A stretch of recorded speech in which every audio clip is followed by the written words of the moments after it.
কথা নয়, ভালো করে বুঝো। দ্য সফটলি ওয়ার্বেলড সং, মৃদু, কি বললাম, মৃদু গানের স্বর, কামস ফ্রম, ভেসে আসে, কামস ফ্রম মানে ভেসে আসে, কোথা থেকে? ফ্রম দ্য প্লিজান্ট উড, মনোরম বনভূমি থেকে। তাহলে কি বুঝালাম? যে মৃদু একটা গানের স্বর, যে স্বরটা কামস ফ্রম, উঠে আসে বা ভেসে আসে, ফ্রম দ্য প্লিজান্ট উড, মনোরম জঙ্গল বা বনভূমিগুলো থেকে।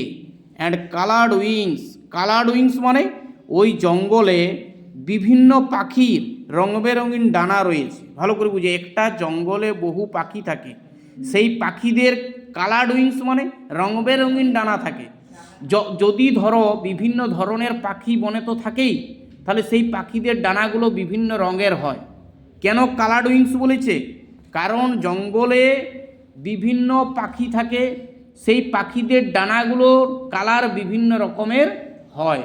তাহলে কবির কল্পনায় কবির কি মনে হয়েছে? যে কালার্ড উইংস, তাহলে রং বেরঙিন ডানাগুলো, গ্ল্যান্স মানে তাকায়, কুইক কুইক দ্রুতভাবে, ইন দ্য ব্রাইট সান, উজ্জ্বল সূর্যরশ্মির দিকে।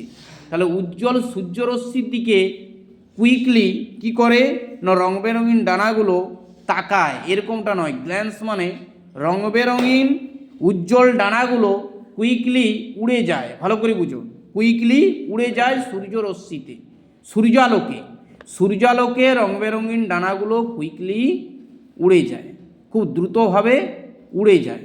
দেখো তারপর কি বলছে? দ্যাট মুভস অ্যালং, দি কি বলেছে? দ্য ফরেস্ট ওপেনিংস, যে দেখো যেগুলো কি না জঙ্গলের শুরুতে, দ্য ফরেস্ট ওপেনিং, জঙ্গল যেখানে শুরু হয়েছে সেইখানে কি করে? দ্যাট মুভস, যেদিকে এগিয়ে চলে, সেই জঙ্গলটা যেখানে শুরু হয়েছে সেই শুরুর দিকে সেই রং বেরঙিন ডানাগুলো এগিয়ে চলে বা উড়ে যায়।